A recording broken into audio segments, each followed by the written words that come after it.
gentlemen, welcome back to another episode of the GFreak Speaks podcast, episode number 47. I just wanted to let you guys know that if you wanted to jump behind sponsoring the podcast, hit me up, sign into the DMs at JackoGFreak. I'm an approachable guy, okay? I won't bite. I won't bite, baby. But joining us today is a fellow, recently signed Chiefs creator, baby. TACULARR. Welcome, my boy. How you doing, bro?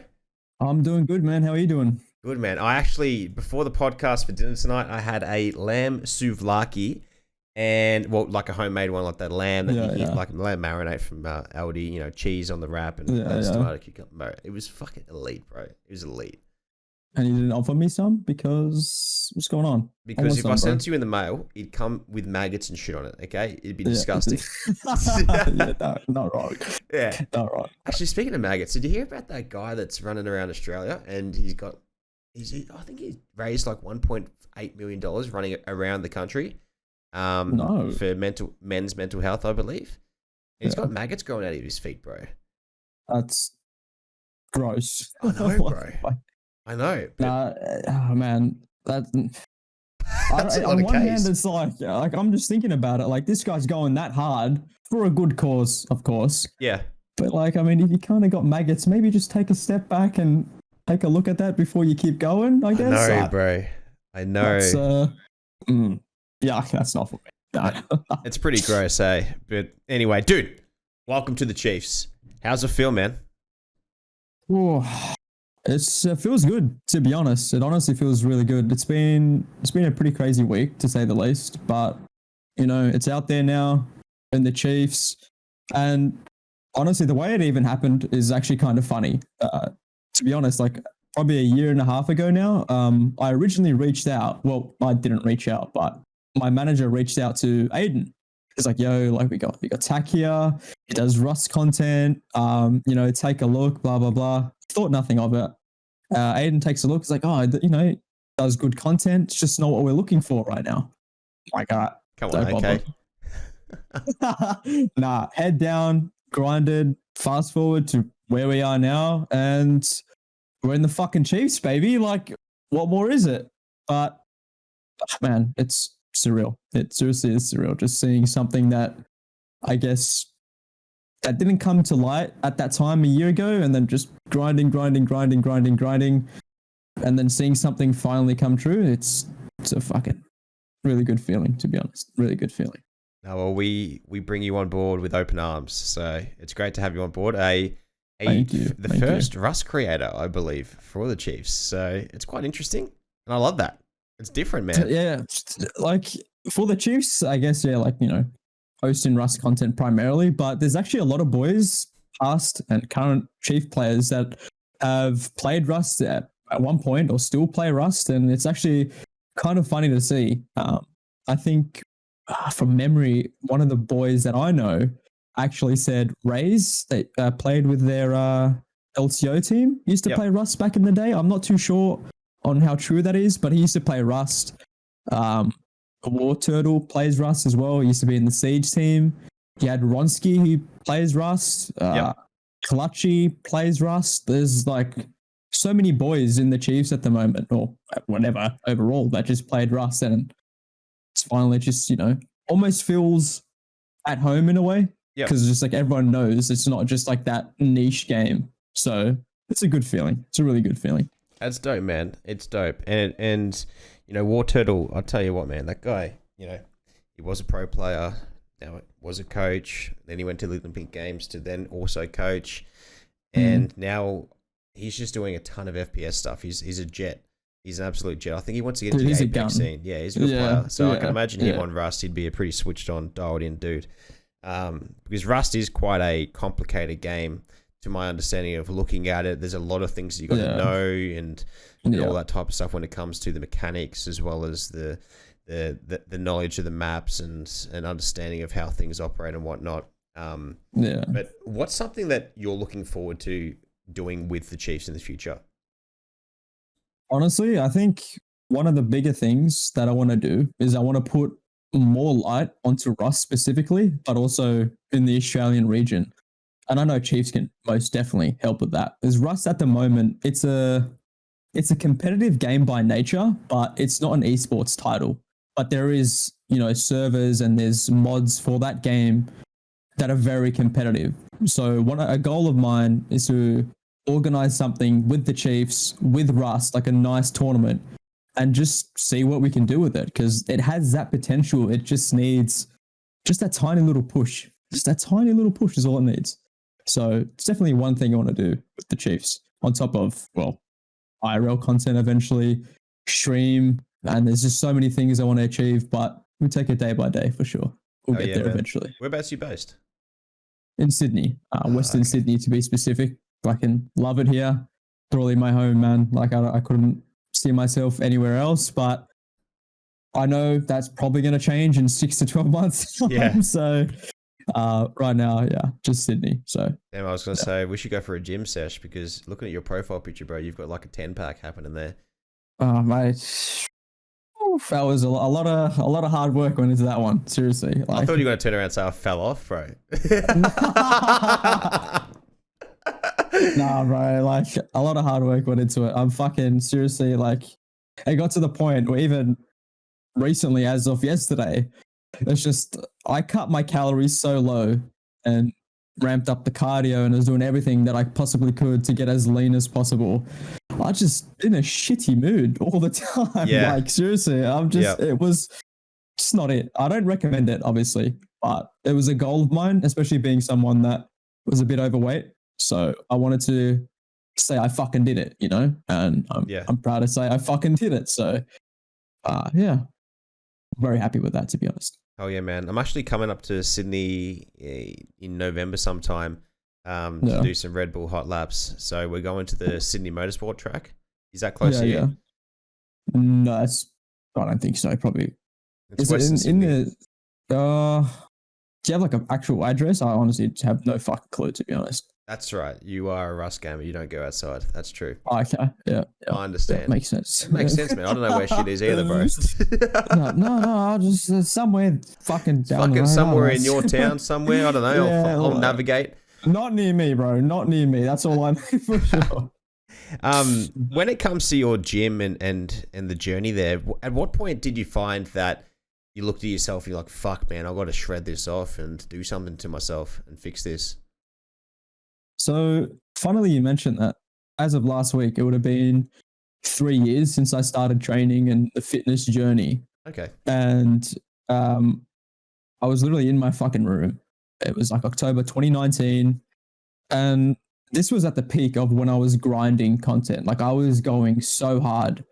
And that, unfortunately, that grind paid off in the end. But at that time, it was sacrificing my physical health. Yep. I would be playing Rust 10, 12 hours a day, man. That's all I was doing. I wasn't moving. I wasn't going outside. Physical health down the drain, mental health down the drain. Everything was just shit. And I remember I was in a relationship at the time too.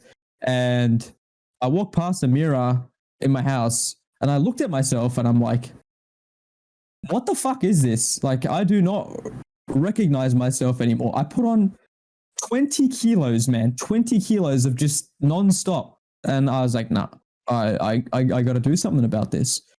And literally the next day, went to my local Anytime Fitness and like, sign me up. Like, I don't know what I'm doing. I don't know what the fuck's going on here. I just don't like the way I look. And I got a trainer.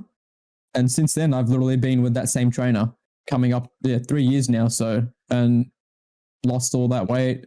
And I learned so much in the fitness industry and my journey over the last 3 years.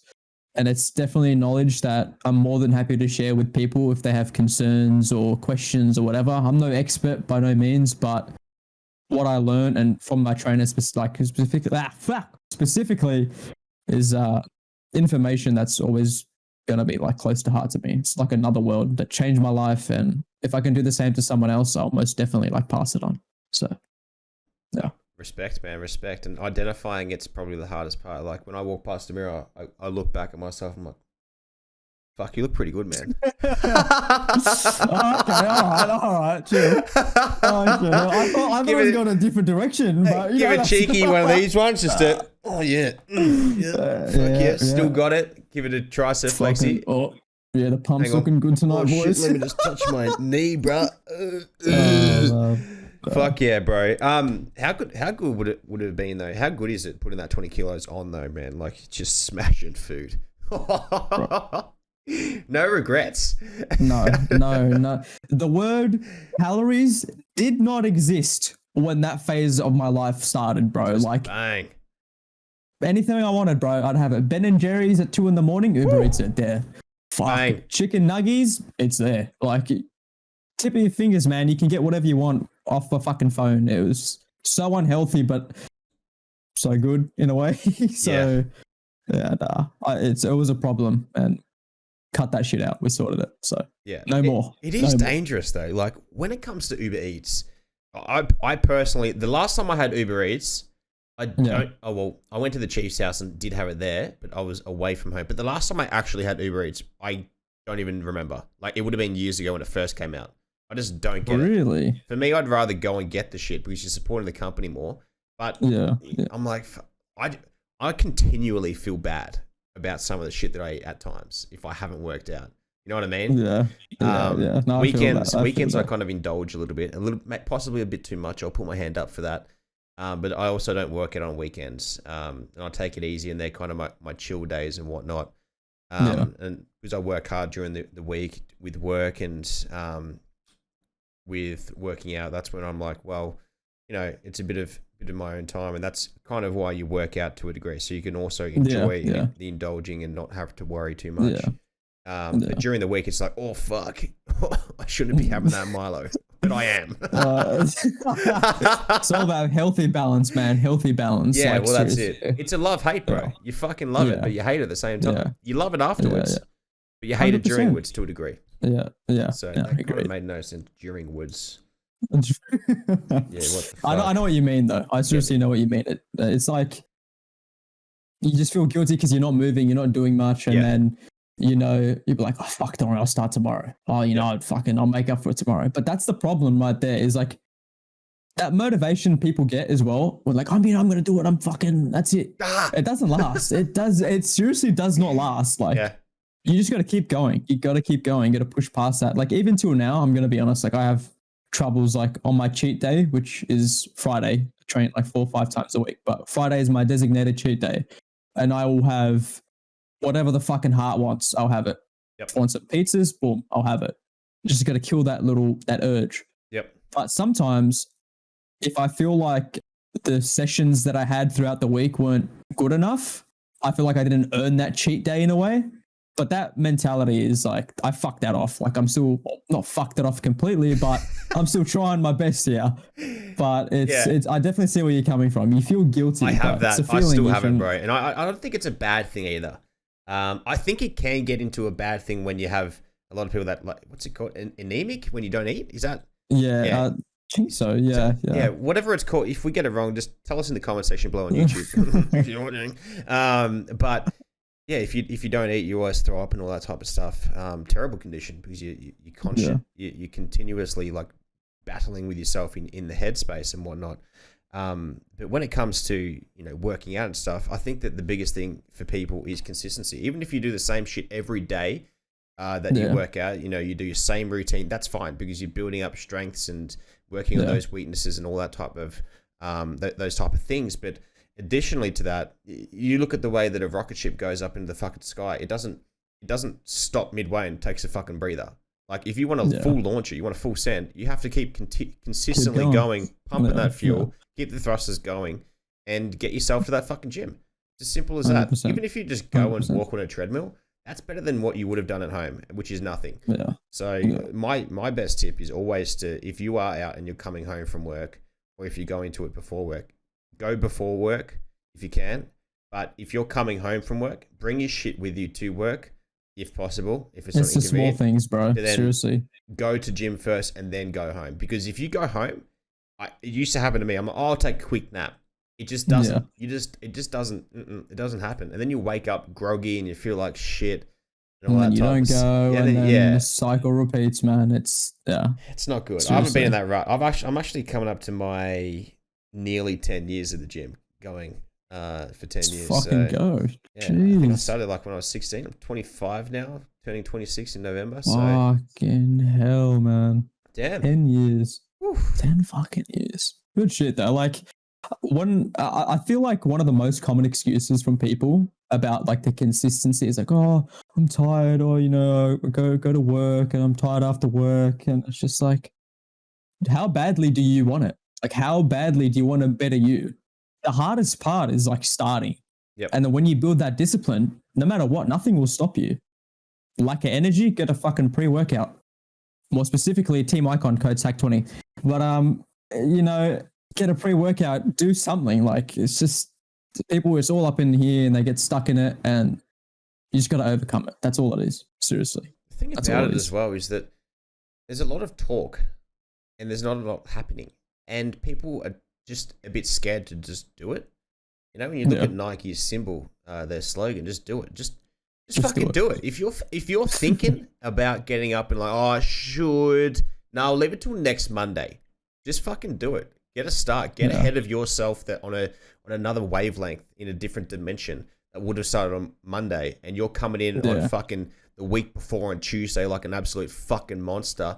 You know, that'd be sick as, you know. But if you wait till that Monday, groggy guts, man. You know what I mean? 100%. 100%. Anyway, bro. Anyway, dude, tell me a bit about Rust, okay? I don't really understand it fully. So if you can give it to me in a layman's term for myself and people listening, I'm going to group you guys listening in that, you know, section of unawareness. So give me a bit of a rundown, man. Give me a rundown. All right. So Rust, they cater or advertise as like a sandbox game. So there's really no set like way to play. Obviously, certain play styles will be more or less beneficial and whatever. But it's a sandbox game in the sense that the whole goal is to survive against AI, you know, players, stuff like that. And that is literally like the core premise of the game, is to just survive. And the way I play it is I get, you know, 3-4 of my mates. We hop on a server. Generally, these servers reset anywhere between weekly to bi-weekly or to monthly. So you can pick. But for me personally, I play on these weekly wipe servers. So every Thursday, 6 p.m. sharp, boom, everyone's on the same playing field. You hop in the server, 300 other players, and you literally basically fight to the death in a way. Like, that's just the way I view it. But there is a whole untapped play style in that game where you can join a server and you don't have to kill anyone. You don't have to build anything. You literally can just run around and just talk to people. If that's what you want to do, if that's how you want to spend your time, you can do it. There's literally nothing stopping you. If you want to be a dickhead to other people, go for it. Like, there's just, that game is so prone to, I guess, endless like way to make content. For how I make my content, it's playing the game on like kind of like a sweatier level. So we hop in a server, we build a base, we fight other groups, maybe sometimes 4, 5, 10, 15 man groups across Australia, Southeast Asia, whatever. And you'll be fighting these groups. And when you kill someone in Rust, they lose their shit on them. So you take it, you put it in your base, you go out and do it again. So just that aspect is kind of competitive because no one likes fucking losing their shit. No one. Like, no. If you like losing, you're on a different like planet. But for the most part, people play the game and just take it so seriously because no one wants to lose. But yeah, you just go PvP, come back, and sometimes fighting isn't enough. So other groups, generally how it works, they call them raids. So when you build a base in Rust where you store your items and you hang out in your own area, you can get raided where other groups can come attack your shit. So if you're there, it's fun as fuck to defend your own home, something that you've built. If you're not there, they can still get it. So in most cases, at least in my experience, versing these Southeast Asian teams, they will try, you know, raiding you at 4, 5, 6 in the morning when you're asleep because, you know, they want to take your shit. They don't like losing. So they'll come when you're supposed to be asleep and they'll raid you, whatever. And generally most people, when they get raided, because it's such a time sink, they just won't play until the reset the next week. Yep. So it's like in a way, it's almost like a battle royale like some teams want to be the last group standing. Some teams want to be the richest on the server in this given time period. So ultimately, it's just like you'll be versing people that just play the game differently. So you kind of have to adapt every week. And the maps are procedurally generated, so it's never the same. Like you have like the same core locations, but for the most part, it's like every time you go into a reset, it's a completely different map, completely different neighbors. It's never the same playthrough each time. So that's what makes that game so unique, is that you could just keep going and going and going and going. And every single week that you play, you run into someone else, or something in this wipe will be better or worse than the last one. So, but yeah, to sum it all up, Rust is a sandbox game. You survive or you don't survive, depend how good you are, of course. That is Rust, and that's the game I've been playing for since its release in like 2013, actually. So on and off, that's when I was playing. Okay. And since then, I've accumulated, according to Steam, over 18,000 hours in the game. So that is literally what I've been doing, and I wouldn't trade it in for the world, to be honest. I really wouldn't. Seriously. That's quite impressive. 18,000. Yeah, I don't even know how many fucking days that is, but that's a lot of fucking time. Now I understand as well how and why you would do 12-hour shifts.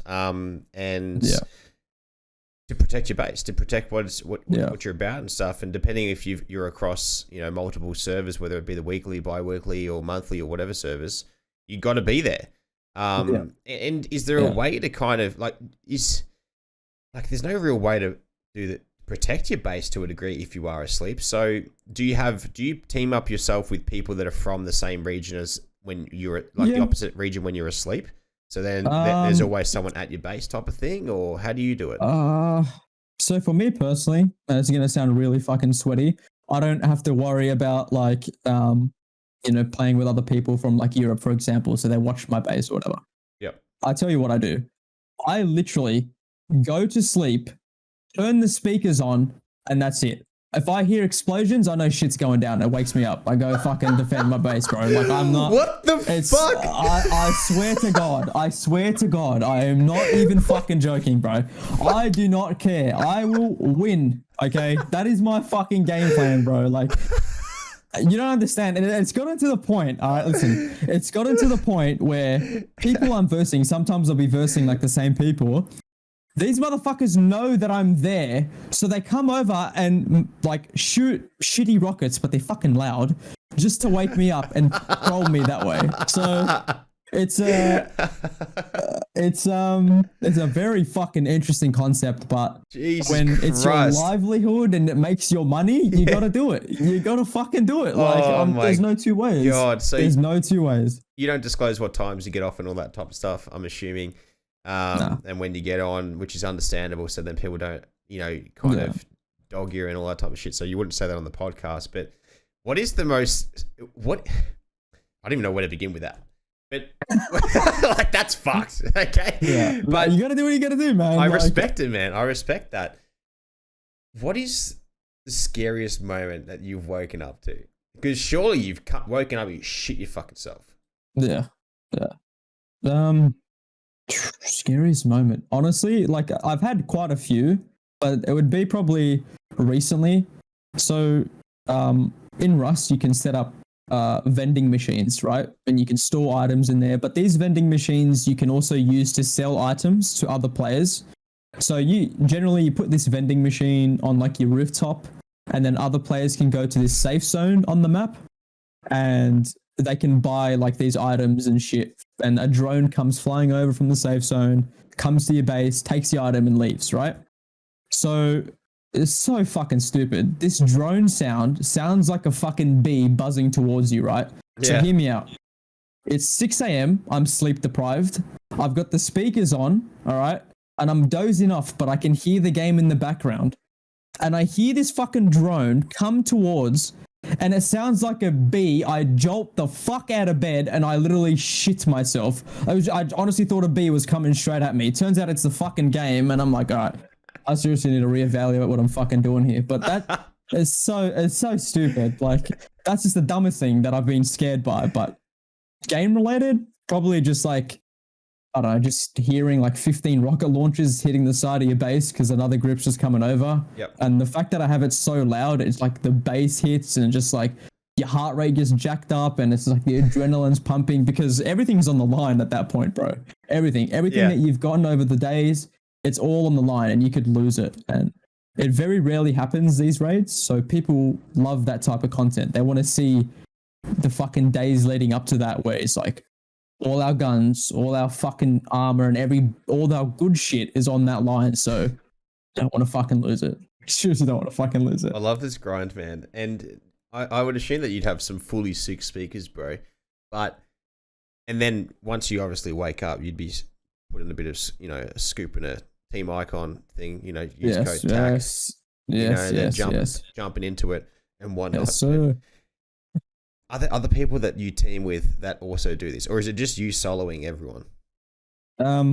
So sometimes it's just me because the people that I play with, for example, one of my best mates, Gots, he goes to work like a normal human being, so he's not going to jump on at 4 a.m. No, it's all down to me. This is your job, TAC. Go fucking defend the home. I get a message 3:30 in the afternoon. This guy's like on his lunch break or whatever. And he messages me on Discord. He's like, yo, how's the base? I'm like, all good, mate, all clear. And I'm fucking dead. Like, I'm dead from the night before. I'm like sleeping during the day. Just so that we can all get on later that evening and play. But nah, it's just me. But recently, as of like 2 days ago, I've had another bloke who has like a degen sleeping pattern. So he's awake. Oh, champion. And sometimes it just literally takes one for the team. Like, honestly. Lovely bloke. Unemployed or just 100% unemployed. Oh, 100% unemployed. No question. Hey, shout out to the unemployed gamers that are out there, bro. You are seriously. Here's your insurance policy. I respect that, man. Yeah, man. Respect that. Sometimes I get caught lacking and I fall asleep through the alarms and I fall asleep to the sounds, but 90% of the time I'm on that shit, bro. I am not taking no L today. Tell you that for free. After this podcast, I want to find out what hours you are doing. Not because I'm going to jump on there. I don't even have the game download, but purely to see what time you are fucking on and off at. Because this is interesting, man. Actually, when you wake up to these explosions, you get up, you're trying to slap yourself into it, and then you've got to dial in. But then also, you got your eyes that have to adjust at least 10 minutes. Like, it genuinely takes 10 minutes. But the other thing that I have to say is that when it comes to those intense situations, are you remembering to always put the record on, or do you sometimes forget, or how's that go? So for the hard drive I have, sometimes like in the past I have forgotten, but generally when I'm going to sleep, I literally just keep it recording through the night because I've got 4 terabytes of storage. So okay. I know just like fucking all right, this shit's on. Yep. Sometimes I double check just to make sure, it never hurts. But for the most part, it just keeps going and then literally just cut the whole shit out that I'm clearly not using, or you can hear me snoring in the background like a champion. But for the most part, cut that shit out and fucking good as gold. Slap it on the Sony Vegas, boom, onto the YouTube. That's it. Hey, seriously. I love Sony Vegas, man. Sony Vegas 15, that's what I got. That's the last version I had before. I bought it, and it was the last version you could buy before they went to a subscription model, I'm pretty sure. So now I've just got it on my computer. It's the best thing ever. Great program. I hate all these subscription models like Photoshop. I would pay $200 just to have it for forever. Just stop fucking me over with these $80 per month, subscriptions. It's changed now, I think, actually. So the Vegas I have is Sony Vegas 18. Okay. And the version, I've got it on Steam as well, so that it can open up Steam. It's got all the software on that. Oh, cool. And you could buy it for like $200 or something, and you could just launch it. That's it. You don't need to pay monthly. There's no subscription and none of that shit. You just launch it, close it when you're done, whatever. And each version is honestly like pretty much the exact same. Like it's nothing really new, but for the most part, it's just easier than paying like $20, $30 a month or whatever it is for getting other shit that you probably don't want. Yeah. And then next thing you know, it's like you already paid for the product tenfold, but that's it is what it is. It's like the iPhone, man. Every year they just add and remove something, and then people still buy it. It's just ridiculous. So I buy one like every 4 or 5 years. I try really stretch it out, but it's not good. Are you an Android or iPhone guy? I am an iPhone guy. Okay. Team iPhone. Yeah. I don't think I've never tried an Android. It just doesn't appeal to me. I think like the Apple ecosystem is far more superior than Android. It's just a no-brainer in my opinion, to be honest. So It's I've been tempted to go to Android just recently but I know that look, Android's very customizable, techie. It's like a PC, but an iPhone is very console-like. So it's all preset for you, user-friendly. The UI on it's great. UX is great as well. And kudos to both of them. But then I'm like, they're not going to change everything. And you know how like it's just not worth the hassle. You're locked into one. That's how they get you. Bro, seriously, how fucking smart is that, man? Yeah.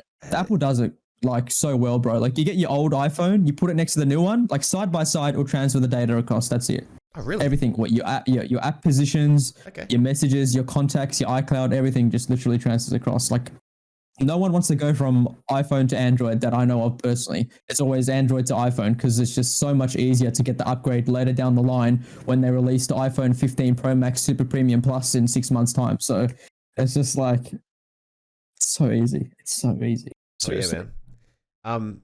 Tell me a bit about yourself, man. You know, growing up and how'd you get into gaming and how did you find yourself where you are today? Oh, man.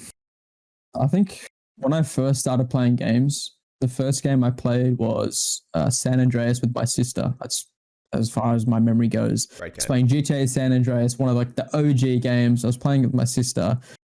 Didn't have a single fucking clue what I was doing. I was just, this is fucking sick. And then as I got older, I started, looking into other games, and then eventually hopped into like COD with my cousins. I played like Call of Duty Black Ops 2, Call of Duty Modern Warfare. Fuck, man, all of them. I remember owning a Wii and playing Call of Duty Modern Warfare fucking on that shit, on a goddamn Wii. I did too, bro. Like, that was my first game. Oh, fuck first yeah, COD. Bro. That's so good. Yeah, man. Dude. On the Wii, yeah, bro. And you had like you could do the nunchucks like this. I chose to sometimes do the gun as well. Yeah.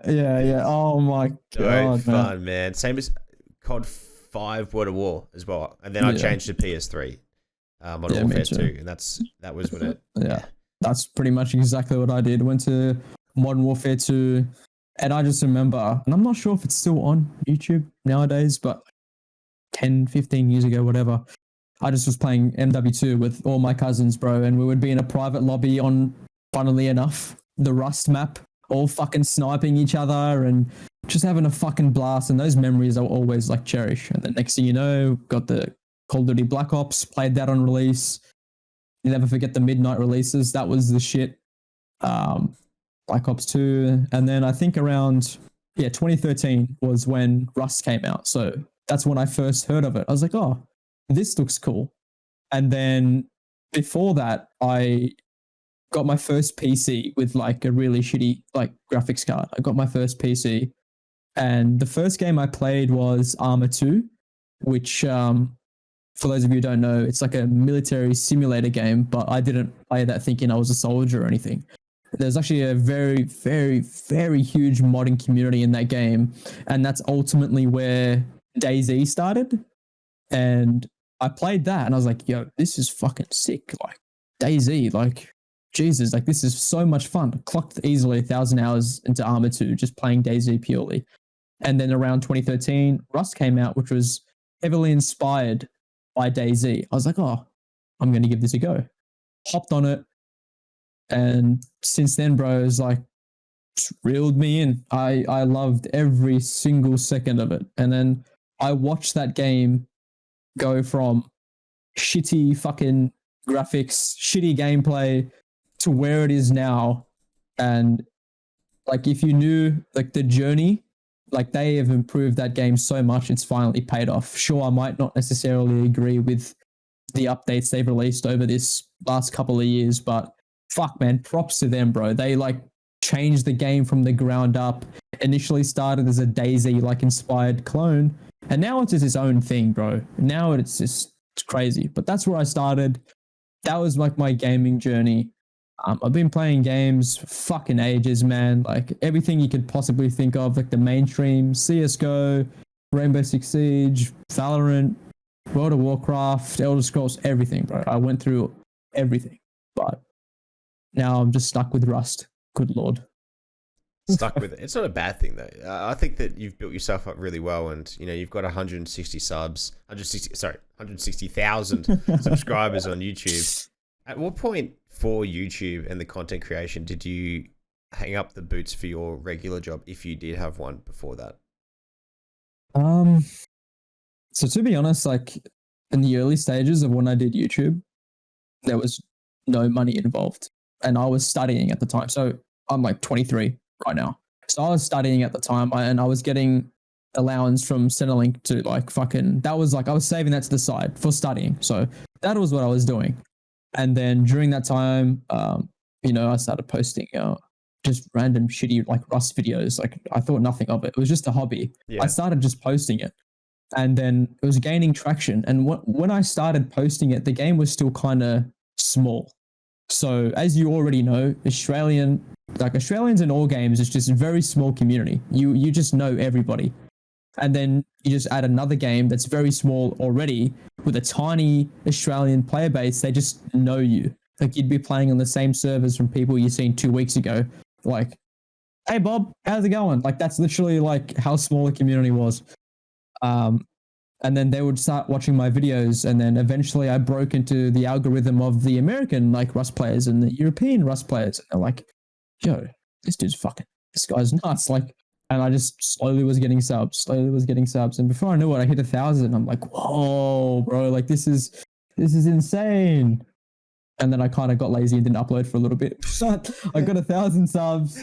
And then that's literally, I was like, I'm out of here. Because I was so like thinking short term. Like I didn't think this was going to get anywhere. I didn't think anything of it. Like I just kept playing Rust and I just kept posting. Kept playing Rust, I kept posting. And for the longest time, I didn't even look at the numbers.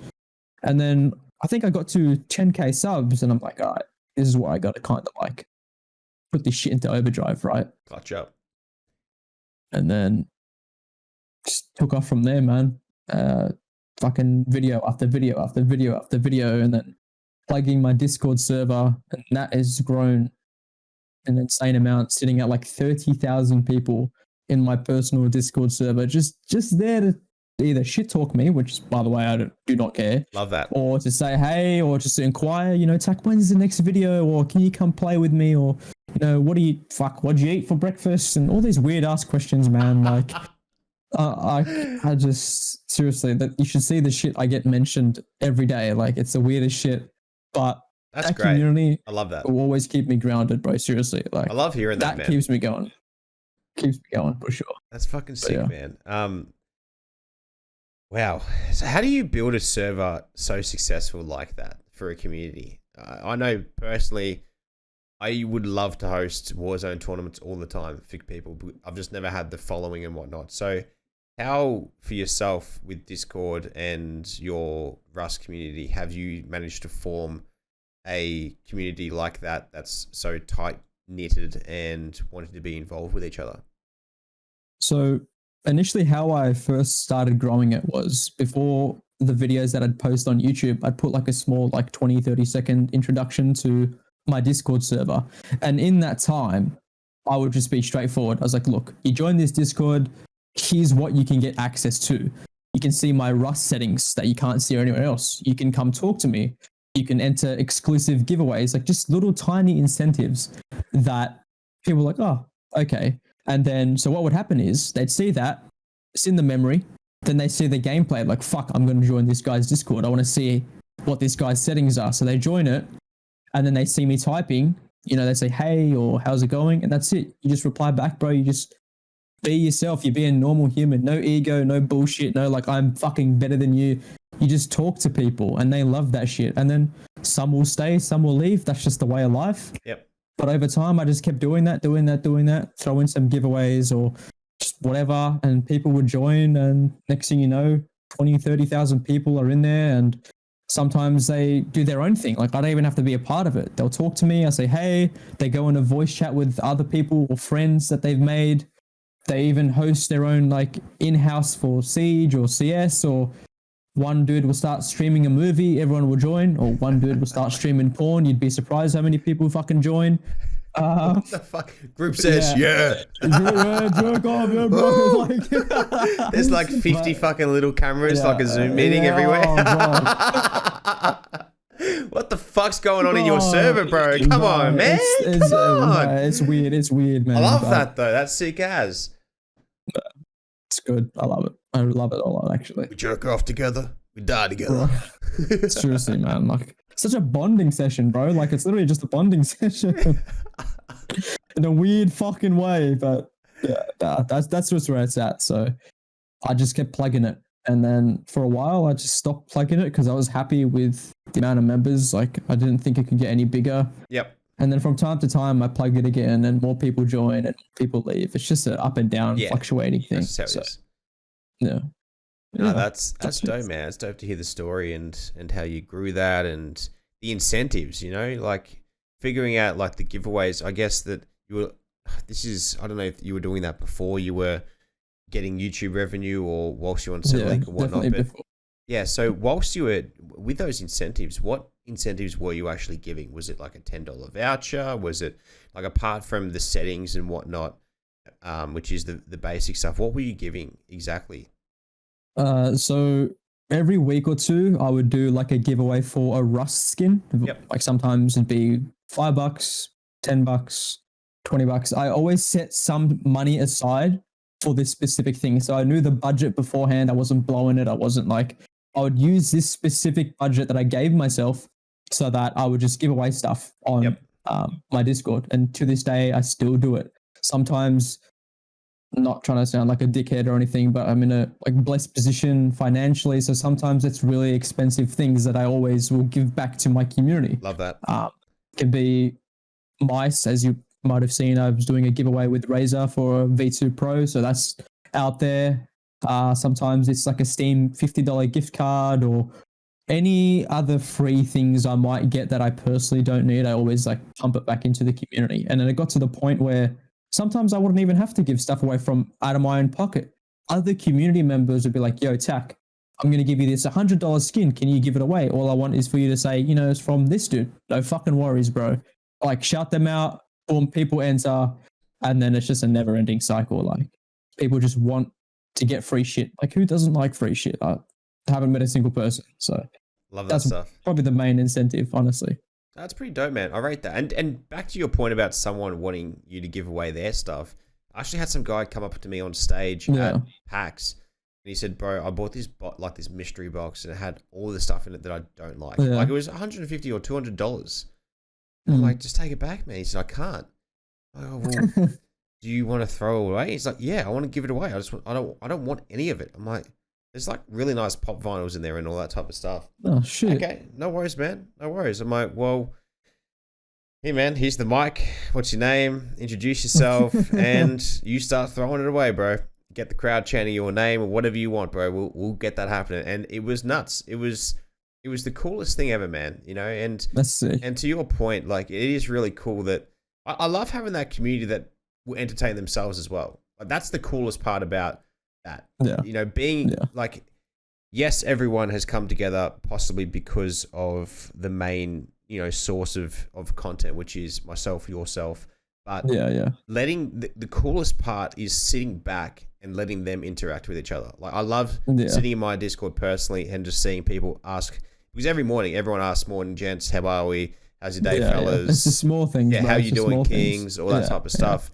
And I love when they just reply to each other. I don't even have to involve myself in that conversation, and they just keep doing it. I'm like, that's great, because at the end of the day, if we all happen to be at a public place one time, you'd happily have a bevy with them because you just get along and all that type of shit and whatnot, which is pretty dope. So yeah, it's just one of those things, man. It's just one of those things. Yeah. But being a big YouTube creator like yourself, what's the next goal? Are you orientated by subs? Are you orientated by average viewership or revenue or sponsorships, or what are you looking at, man?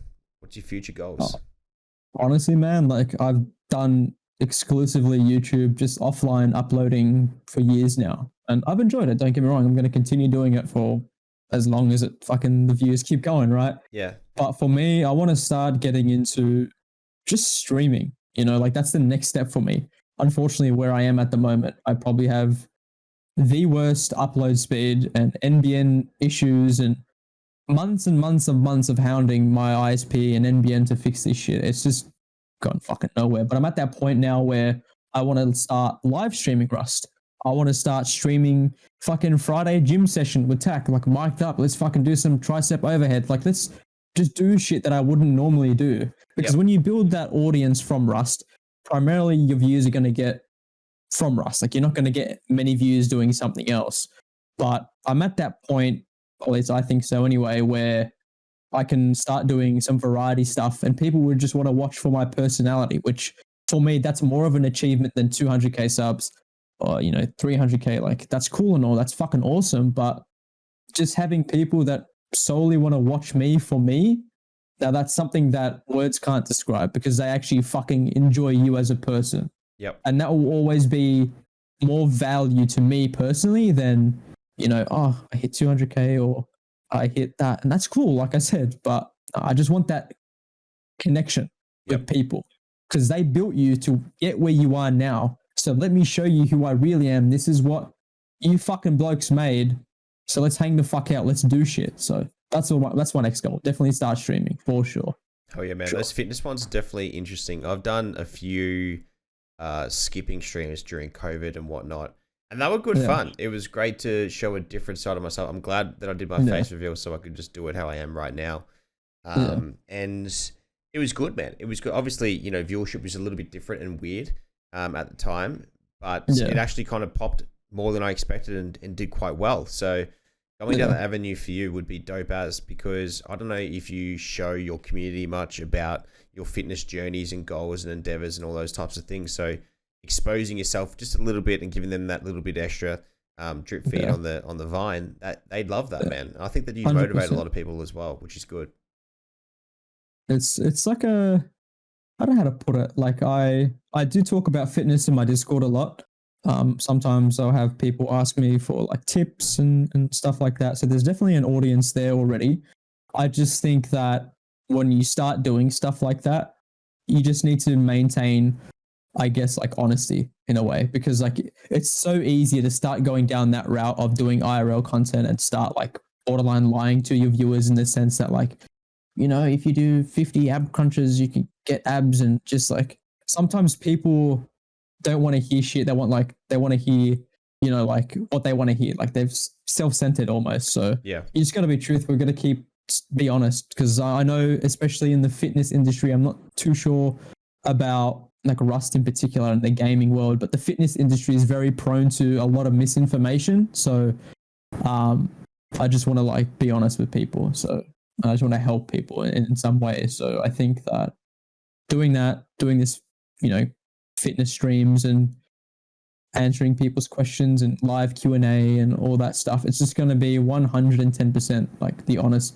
truth, even if they might not like it. So that's one thing I'm going to hold myself accountable for on this fucking podcast. If I ever lie, call me out on it. I'll punish myself with 1,000 lashes. But seriously. We were talking about motivation and taking the step and just doing it. Yeah. What the fuck's going on with your rocket ship, bro? It's pausing, bro. It's pausing mid-air. It would be hard. It would be hard because you have speakers that wake you up at all fucking hours of the day and night. So I understand. The last thing I want to do is get woken up at 4 a.m. and then in 4 hours time, I'm just going to hit legs on stream. Like, I know. Bro, I need some sleep. I know. What about YouTube videos? Actually, are you at a public gym or a private gym? Is it your own gym? Public. No, public. How do you reckon filming would go there? Like a live stream? To be honest, I don't really know. I have no idea. Like, obviously it's a public space, so if you film something, people are going to walk in front and stuff like that. Fine, I think that's perfectly fine. Yeah. But for the most part, I guess it just depends on the gym and the gym staff, if they're even okay with that. But I think if I was going to do some like fitness streams, I'd probably just do it in my backyard, to be honest. So that way I'm not interrupting someone's workout. I'm not making people uncomfortable. And, some people might not want to be in the camera, and that's perfectly fine. But I think if I was going that avenue, I probably would just do it at home in my backyard and don't have to worry about a thing. Don't know how that would work, but it'd most probably be body weight shit, to be honest. But I don't know. It just depends, really. Understandable, man. It's tough. Like, it'd be great to be able to do it at a gym, but then you'd have a lot of geezers that are like, what the fuck's that guy doing? And all that, you know, you have that type of stuff happening. Then the other thing as well, you have, you know, I'm very good behind a camera, but in public places, sometimes it's kind of like, oh, I don't really want that attention from them. Like, you know, you're happy with the people that are behind on the other side of the camera, but you're not really happy with the attention that you're getting from other people because you're not producing this stuff for them, and you don't want to seem like a wanker. But it's just, you know, the way that I see it is that you're trying to motivate people. Like you're broadcasting it to say that, hey, if I can do it, man, you can do it, and you know, it's really good for you. And look at the outcome. Whilst I'm absolutely rooted, and you can see how hard I really do push myself. At the end of the day, you get those that dopamine hit. You feel good afterwards, and you're like, "Fuck yeah, bro! I just did that." And then you can go home, have a 1 minute cool shower just at the end of your shower. And how bad? Have you ever done a cold shower yourself? Yes, bro. Oh, fuck me dead. Oh, I don't. Oh, I don't turn it like super cold. I just like I turn it enough to it's like, you know, tapped cold temperature type of thing. So it's still really cold, but it's just, bro, it's just the shock. It's like, like I fucking like scream in the shower. I'm glad I live by myself. I'm like, and then you kind of turning because you're turning your back and then your front, and and then you put your head under and you're like, and then you're breathing heavily. But then when it hits the minute mark, your body's kind of used to it. And you're like, that's not too bad. And then you're hopping out. It's just the first few seconds, bro. That's all it is. Like the first few seconds. 40 seconds, bro. It's tough. Yeah, dead set. But how good do you feel afterwards? Have you done an ice bath before? Yeah, I have. Oh, that's on my to-do list. That's bad, I want to try that. Not good, bro. Not good. They used to have them at footy, man. Like, you know, rubbish bins, wheelie bins filled up with ice and water. Get fucking ice from the servo, fill it up in the bin, bro. Mate, you jump out. You're trying to pull yourself out. You know how a wheelie bin has like that little lip on the top? So you're pushing your hand into it, and your hand's stiff as, bro, and you're like trying to lift yourself out, and then trying not to tip the wheelie bin over and face plant. You know what I mean? Like it's just, it's just bad, bro. It's a battle. It's a fucking battle, bro. Seriously. Oh man, I've done cold plunges at our local, on the Mornington Peninsula in Melbourne. There's a hot spring area, so there's hot springs, so different types of things, and then there's in between each one, there's like a plunge pool as well.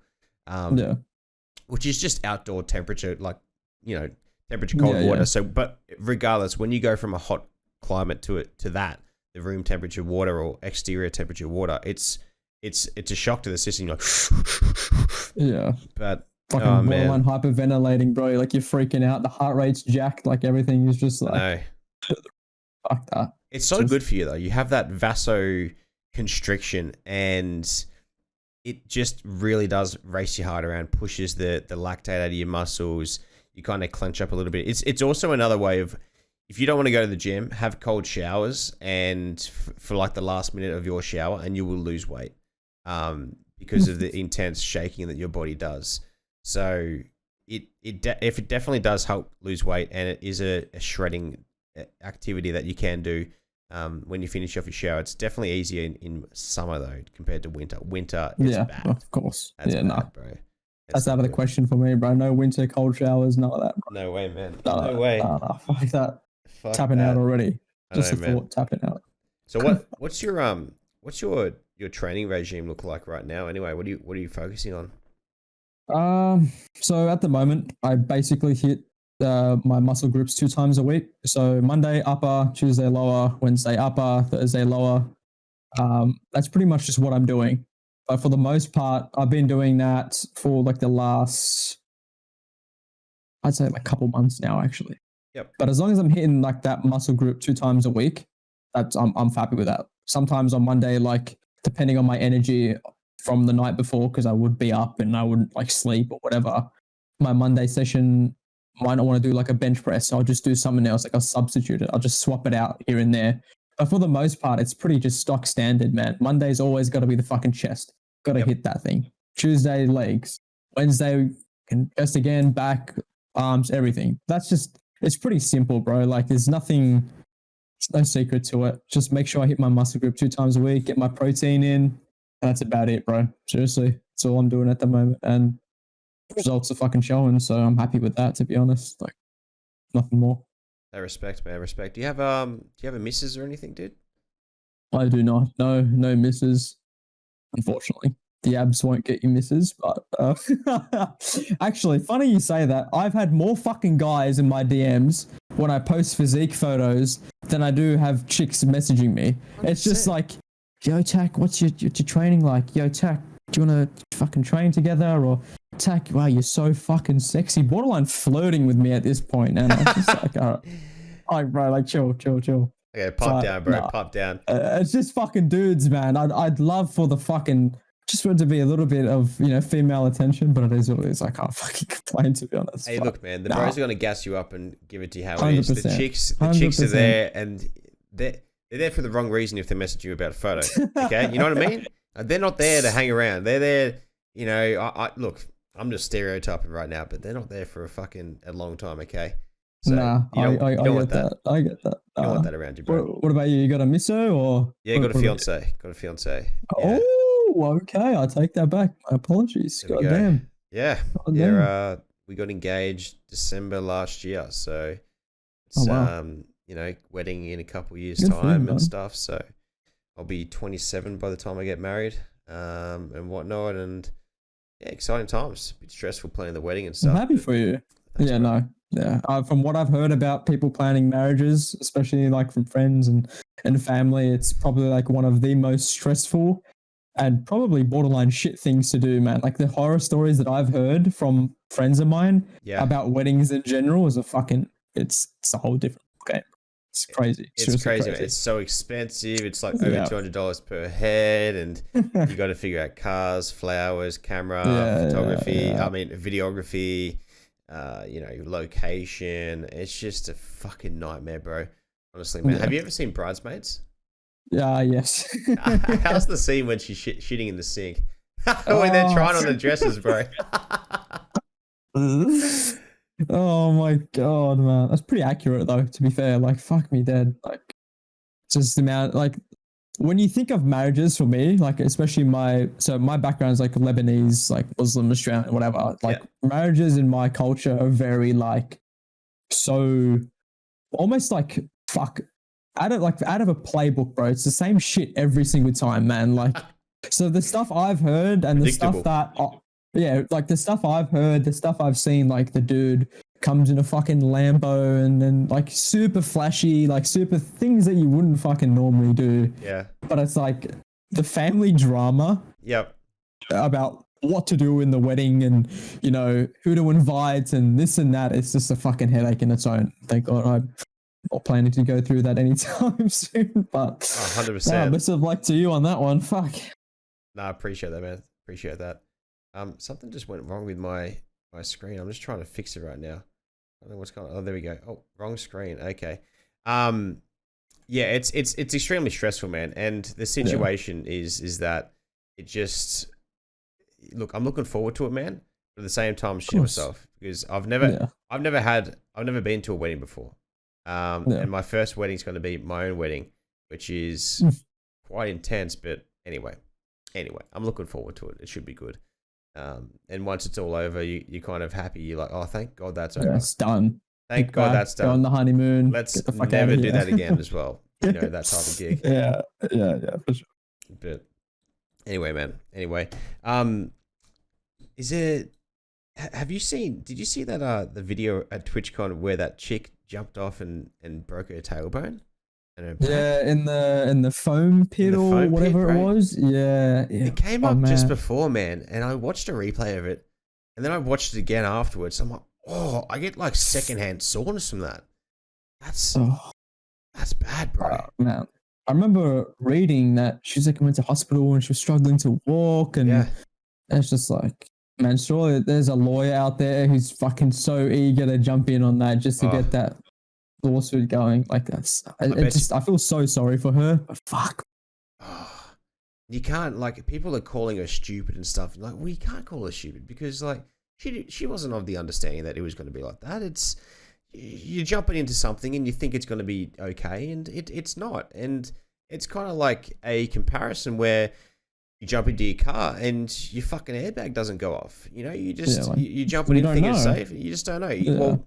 Yes, it's the standard and you think it's safe and stuff and you drive it out, it's okay, but it may just suddenly not go off for some whatever reason. That's the same situation with this, And looking at it, I watched some recovery videos as well, and she couldn't even like walk properly and stuff. She had to retrain herself to walk, and she was worried about if she lost her feeling like below her hips, and pee and poo and all that type of stuff. And dude, just from a small little thing like that, it just goes to show and whatnot how fragile everything is, really. So it's crazy, man. I know, man. It's life, man. Seriously, want you to be safe the next fucking few minutes, and then after that, you never know what life throws at you. It's scary in a way, I think, but I don't know, man. I feel so sorry for her. I truly do. Like, I couldn't imagine, like, she's going there, like TwitchCon. It's like supposed to be a fun, insane event. You meet your friends, whatever, and then now it's probably in her mind one of the worst things she could have possibly done. Yeah, like, it's just. Sucks. It sucks crazy, so much, man. seriously. Crazy. Hey, what do you get up to outside of Rust and gym? Any hobbies? Outside of Rust and gym, honestly, no. Seriously, I'm going to be honest. There's fucking nothing, bro. It takes up way too much of my time. I'm trying to like do my best in terms of like grinding this out as much as fucking possible. So everything else is kind of on the fucking back burner at the moment. It's just literally, wake up, eat, hit the gym, come back, eat some more, play some Rust, go to sleep, repeat process again the next day.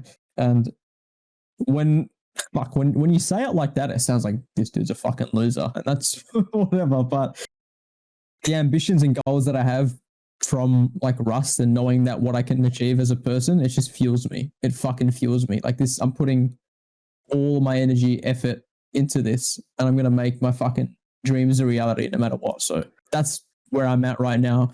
And that's one thing I actually wanted to bring to you is that before we even hopped on this, we were messaging on Twitter about just content in general. And you were saying like you're doing all this, and from the first 30 seconds of jumping in a video call with you, you were telling me all the things that you've done in the last week alone and all the things that you plan to do. And it's just like that fucking energy and that positive, like fucking just that manifestation that you have. I am positive deep down from that small little interaction of just knowing you, then you're going to fucking achieve it. I genuinely think 2023 is your fucking year, bro. Like dead set. The Jordan year. It's just the Jordan year, bro. 23. Bro, look, bro, like I don't know, man. You've been fucking going, no. I don't know. No negative. No. Listen. I don't know. You know how fucking easy it is to compare yourself to someone else, and then it makes you feel shit. I'm going to be honest. Like, I'll compare myself to other creators who started Rust a year ago, got more subs than me, and I'm like, fuck, what am I doing here? The dogs. Like, what the fuck? And we'll go hunt them down and hack their account. But you know what I mean, right? Like, it's just like, it's hard not to compare yourself to other people. It's just human nature. Yeah, for sure. No, but like, you're dedicated. It's coming. It's fucking coming. Mate, I hope so. It'd be good to put out a tweet saying, I'm fucking... but you can't. You can't put out a tweet. You know, you have these days and you have these motivational things, whether it be you have a good meal and you're fucking in the mood and you had a really good Saturday night with the fellas, you know, whether you're on the piss or not. You're like, fuck, I'm going to do it. And like, to me, sometimes I get a lot of creative thoughts when I'm sitting around a fire or chatting with my mates and just having a bevy. Like, things just pop into my head. I'm like, hang on a second, give me a second. Let me just write this shit down in my phone so I can film it as a TikTok or whatever, or do it as a content thing, because they might give me an idea that they don't think it's an idea, but I'm like, fuck, that's good. I rate that. Yeah. And that's just kind of how I operate at times and whatnot. But hopefully, you know, it'd be good to see it come to fruition a little bit. I think that those things have, when it comes to live events, you know, getting well promoted there and getting these opportunities and whatnot. A lot of things have come in reverse for myself. So, you know, sponsorships and you know, some brand deals here and there, exposure live and hosting podcasts live and hosting stages and being like the hype man and stuff at live events as well. But it just comes down to like the social following and trying to get that to convert over, which is the tough part for myself. Live events is the easiest shit ever for me. Like, I just dominate the scene with that. Mate, I seen you on the fucking PAX floor. Like, G'd me, I wasn't even there. And I was fucking G'd up just watching you, bro. It's like, you got that in the bag. But yeah, I know what you mean. It's so easy other shit, man, to get stuck on the numbers, bro. It really is. It really fucking is. I see it and stuff. And like, at the moment, like with my streams aren't really popping off. But now I just jump on not giving a fuck, you know? I just jump on. I really don't give a shit. Whilst the income was good that I was getting before I joined with Facebook and stuff, and then I came back, and I definitely did take a big hit from that. I kind of don't care because the people that are there, it's great that they're there, and they don't have to be there. They could be somewhere else, but I'm really appreciative of the people that are there and that want to hang out because they could be doing, they could be gaming themselves, they could be with their family, they could be with friends, they could be just doing a billion other things, but they're choosing to spend that 10, 20, 30, 60, 90 minutes with myself and the others that are there. And I'm really appreciative of that, and I'm forever grateful for those situations. But it'd be good to be able to form it, obviously grow it a little bit, and to be able to do it full time and do these things like what Nick Merckx does and Tim the Tap Man and stuff. That would be sick as. I'd love to be able to do that and form a group with other content creators and like-minded people that can do that stuff. The issue there though is that I find that some people seem to shit themselves if you do a collaboration and they're like, oh, they're going to take my fucking viewers. Bro, I couldn't give a fuck about your viewers, okay? They're there for you. They're not going to come watch me anyway. And the only time they would is if you're not online. The other thing as well is that if you're thinking that way, well, then you're very conscious and there's something going on in your head where there's some things that you're thinking to yourself that, holy shit, this guy's doing something that I'm not, and I'm exposing myself if I collab with them.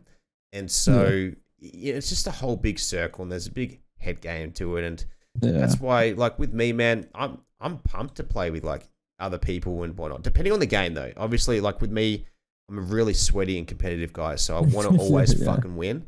And I am picky when it comes to playing like Warzone and stuff. I'll admit that. But if it comes down to multiplayer, like Call of Duty, for example, I don't give a shit who I play with because that's an individual thing, and you can't. Like win or lose, I don't care, but it's just about the individual performance. But Warzone is about winning and all that type of stuff. And whilst it's good to play with the community and stuff, it's always good to be able to put out wins and content consistently with a sweaty team that you just click with and talk shit with all the time and stuff. So it's just trying to find those like-minded people. And I'm sure you're the same. And you come across a lot of people that are like, oh yeah, Tuck, I'm going to be your best friend. And then they kind of try to steal your shit from you. And you're like, bro, what the fuck, man? And those people are in it for the wrong reasons. Like a lot of people join up and stream so they can make money. Like for me, if that was the case for me, I would have fucked off a long time ago. I've been doing this for 6 years in January coming up. And it's there's no easy way around it. No easy way around it at all. Yeah, no, it isn't. It's just a tough game. Content creation's a tough game. It's just like, especially so in Rust, there's like a particular problem with playing Rust with other creators. So getting Rust content in its own right is actually very difficult because it relies on, you know, other players running around, you fighting them and stuff like that. So it's heavily reliant on other people. So for the most part, when you collab with these other Rust creators, at that point it becomes a game of who can upload this piece of content first. Because whoever does that gets the viewers because it's fresh and new. And then if you upload it after like the original poster, you have people in the comments be like, oh, already watched this, I'm not going to watch anymore. Views down, shit video. Like that is just where we live in this world where it's just like, it's hard, man. Like, it's fucking tough. It just sucks. It seriously sucks. And it's hard to sit there and be like, you know, don't worry about the numbers. Don't worry about this. Don't worry about that. But on some days it will get in your head. And that's just fucking normal. It's like, why am I doing this? What the fuck is the point in this? And then, like you said, you look back, those 20, 30, 100, whatever amount of people that are choosing to spend their time with you, that's what makes it worth it. Because like you said, they could be fucking anywhere else. They could be doing a million other things. But it's just so fucking hard to not get like hung up on those numbers and feel like all of this is for nothing. But you stay true to yourself. You stay grounded, you focus on the goal. Like you said, 6 fucking years, that is a long time. And some people get it earlier than that. And that sucks. That just fucking sucks. You just got to keep at it. It's hard to stay motivated. Trust me, I know that fucking fact. But I feel you, man. Just got to keep at it. So many people have come and gone. I've seen a lot of people come and go over the years. And I'm just like, just give me your opportunity. Just give me your opportunity. And then they just fuck off the scene. You're like, what the fuck? They could have, like, you know, there's a couple of Warzone people that I know that, you know, one of them was involved heavily with Nick Merckx. Like, that's just an automatic, that's your life, you know, if you're smart about this.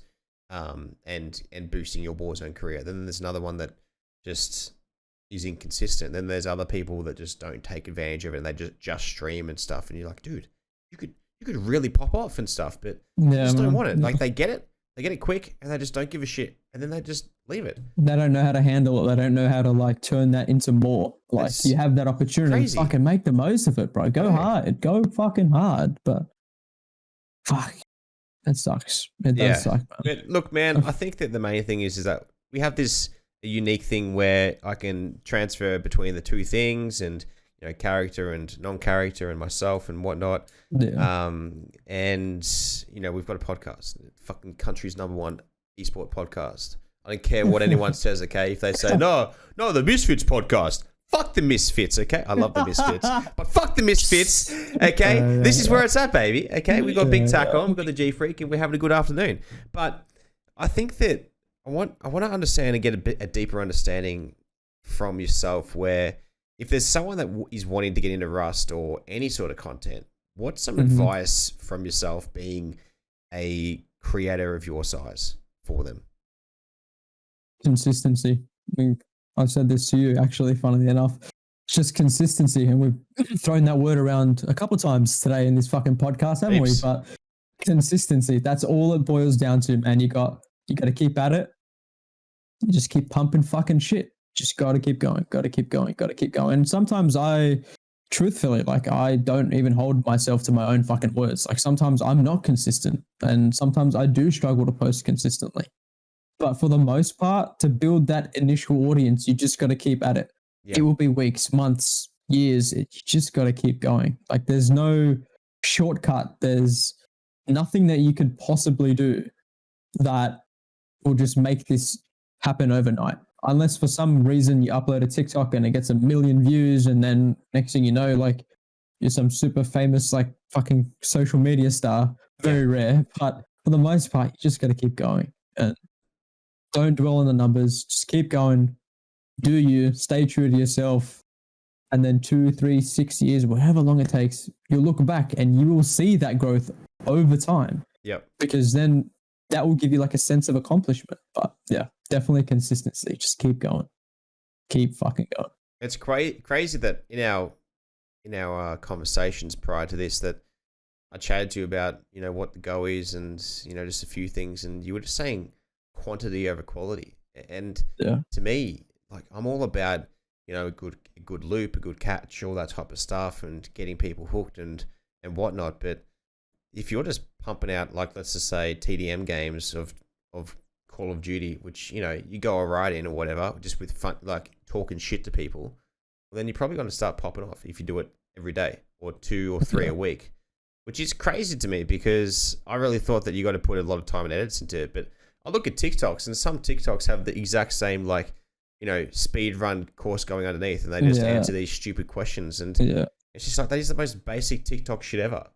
It's ridiculous. All they have to do is just film a little bit of a comedy skit. They have a similar thing going, or they have the same thumbnail, and it's just a different. The head is the exact same, but it's angled a little bit more. It's just like it's just. It's so cheap. It's like cheap knockoffs, bro. Like, it's just like, it's great. It's smart, but there's no room for extra creativity. You're kind of limiting yourself to this small, simple, very timid, tame box. And to kind of break out of that, you might fucking hurt yourself to, think a bit harder outside the spectrum type of thing. You know what I mean?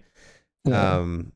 But yeah, and back to your point as well about, if, say, for example, you and I both playing Rust, you post the video before I do, whatever, and the viewers go down and stuff. I noticed that I used to watch a lot of Vanos gaming.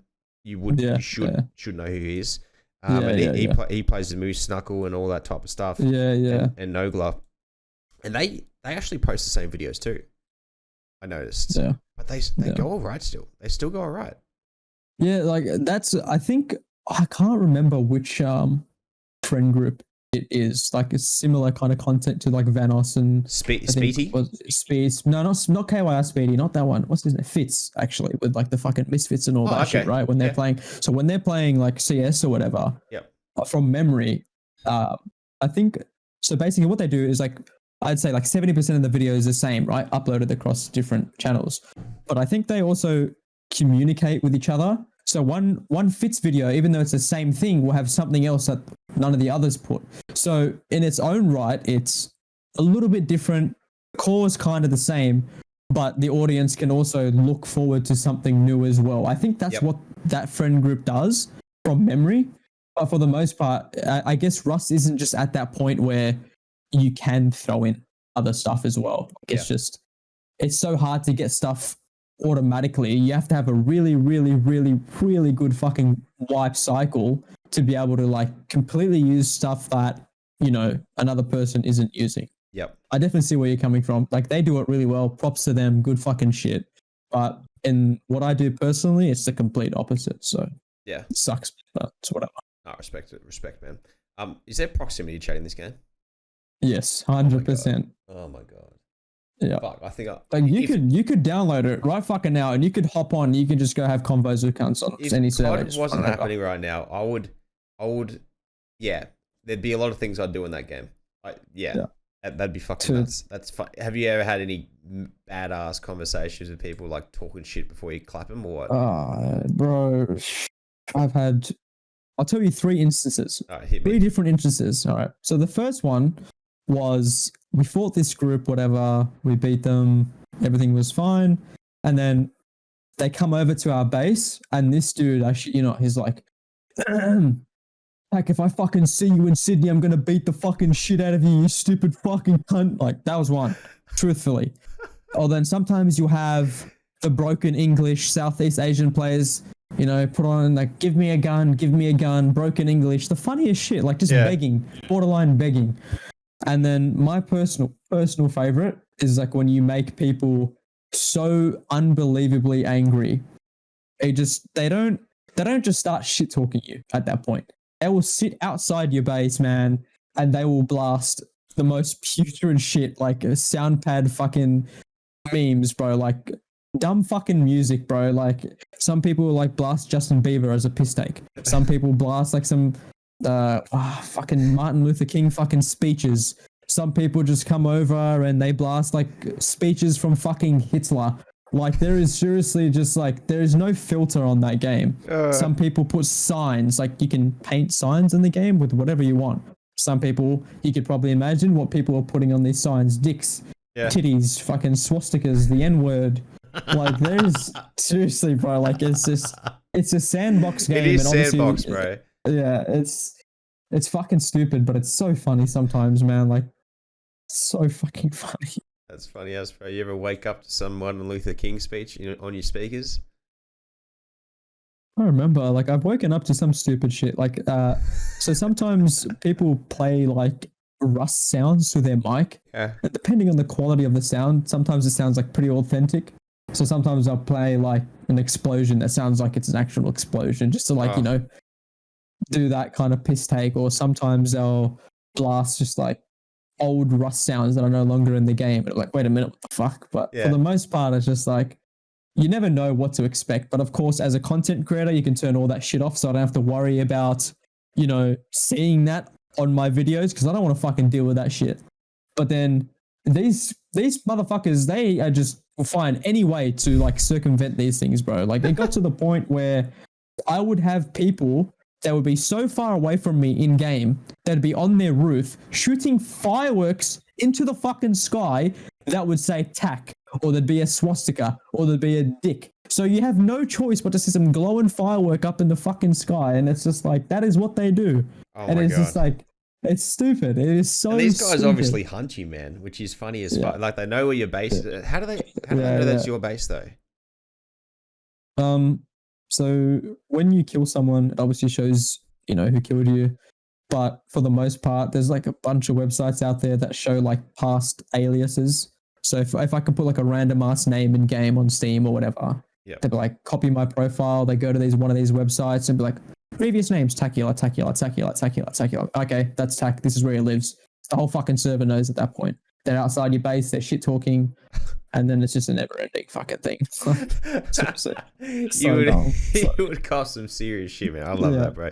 Hey, do you have a good relationship with the developers? Yes. Yes Okay. and no, in the sense that, like, know that I'm pretty sure they're sick of me because I'm a smart ass. But yeah, for Yeah. the most part, they're really fucking good. Like, Okay. very responsive, can talk to them, offer feedback. So I think a good majority of the Rust creators are actually in a Discord server private to Rust creators that have all the game developers as well. Yep. So you're in that channel, you can talk to them, report bugs and whatever. But for the most part, yeah, I've got a pretty good relationship with them, and they actually gave me, the opportunity to have a skin of mine in the game. So other players got from Twitch drops, and then it says TACULARR with my TAC logo and all that, and that's fucking insane. You That's play a game sick. for like years and years and years, you have a fucking skin with your name on it in there that other people use. It's such a fucking amazing feeling as well. So That's it was sick great. as, man. That is so cool. So how important is it, do you reckon, for us gamers to have relationships with developers? Ooh, I'd say pretty important. But also, like, us gamers, like you and I, are probably more respectful than the average Joe on Oh, Twitter who's probably sure. shit talking them, right? So I kind of see why, for the most part, the line between like developers and the community generally has like that singular person that reports the feedback, to and from.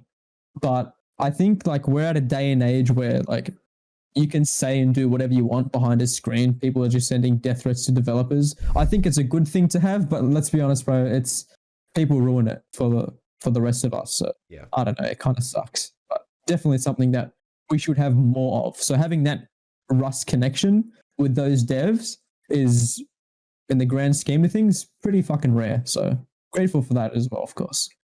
Oh yeah, man. Hey, where do you see yourself in the next 10 years or even 5 years? I know that this is a big question. You'll be 33 by that time, or 28 in 5 years. But do you see yourself doing this forever? Do you see yourself living on this for life? Do you see yourself, what is the plan? Like, is there a plan B, C, or D, F, or G, or something? Have you thought about this? Honestly, like, I think that there wasn't really much thought. Hey, like, I kind of just take it day by day. I don't think I've ever thought that fucking long term. No, I don't either. Too much.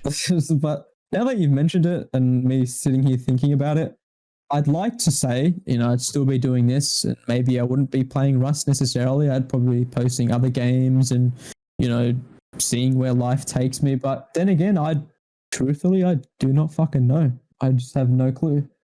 But just never know what like life throws at you. Maybe I'll get an insane opportunity. Maybe I won't. Maybe I'll still be posting Rust videos. I really do not know. Really do not know. It's difficult, man. It's a tough question to ask, especially with the dynamic moving environment that we surround ourselves in nowadays. Everything changing, lockdowns, all that type of stuff.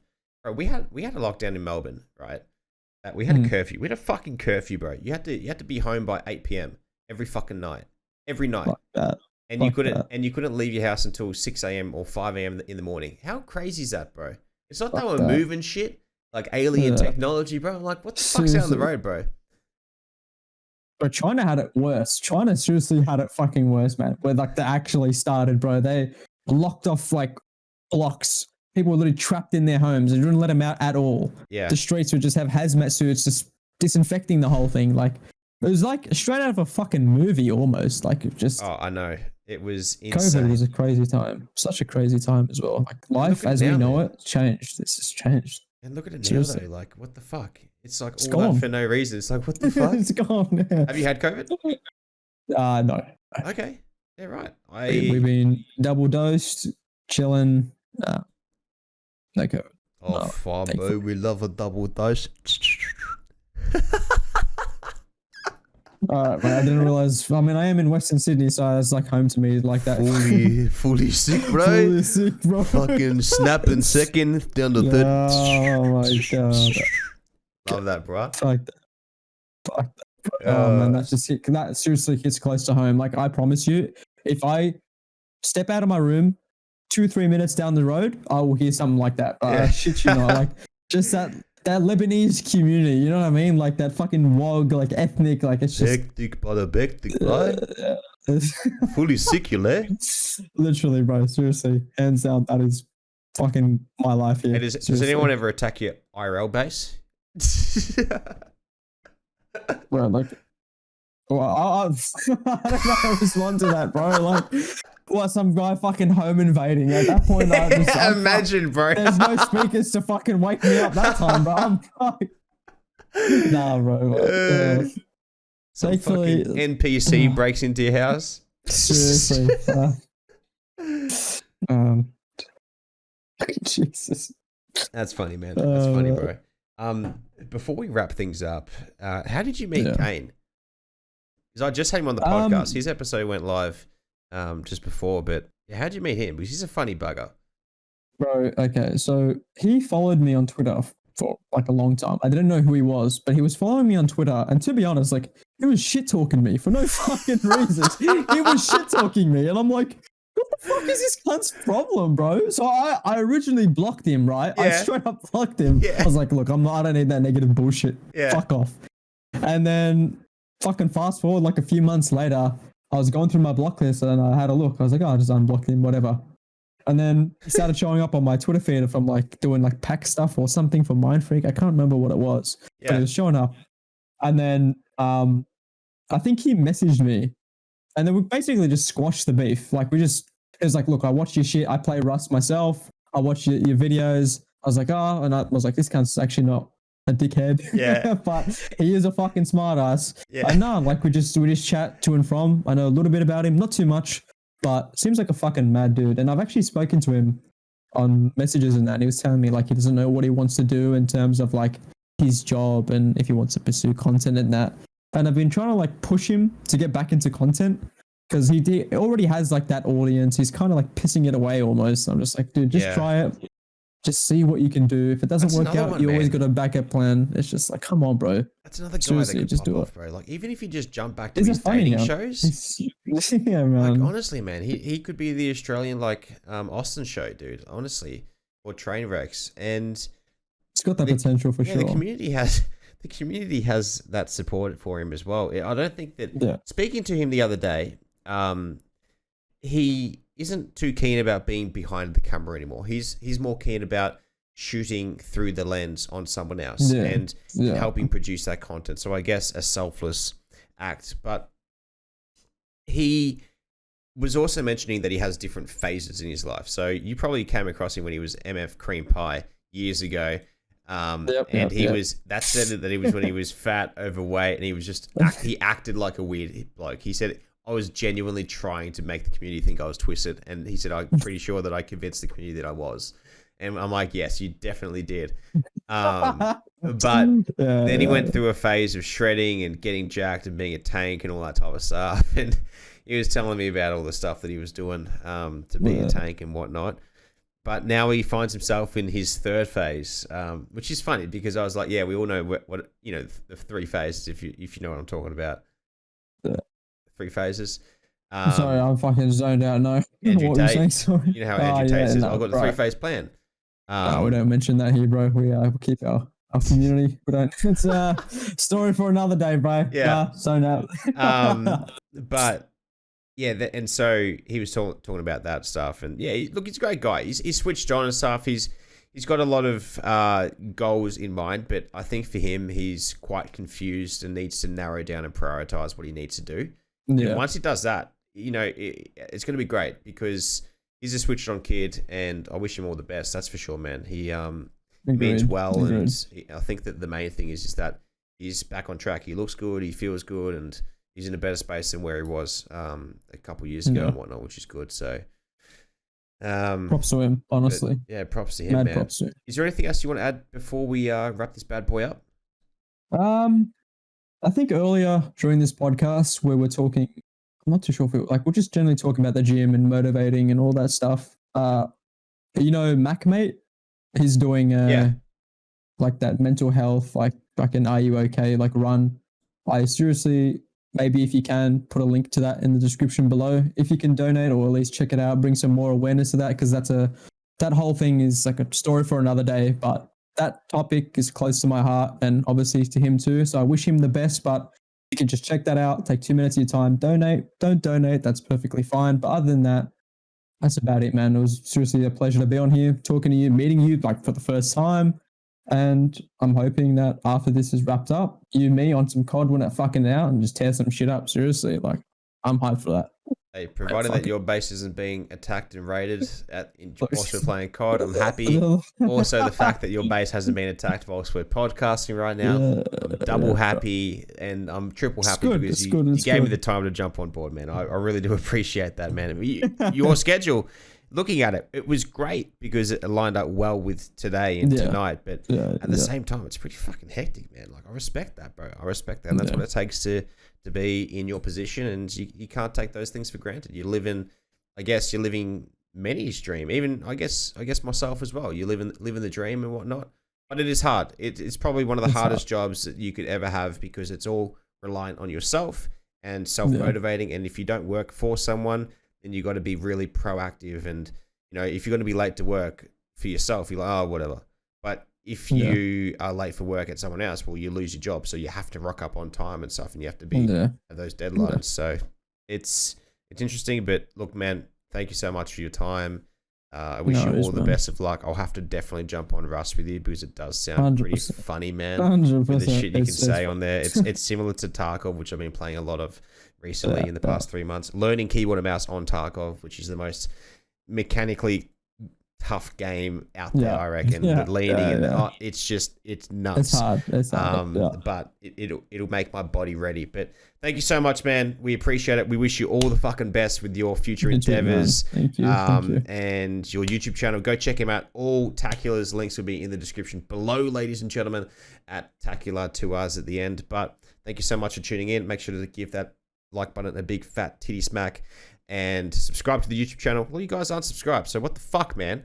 And give it a 5-star on Spotify, Apple, or wherever else on audioboom.com/GFreak speaks. Until then, remember to be safe, stay small, and as always, boom, baby.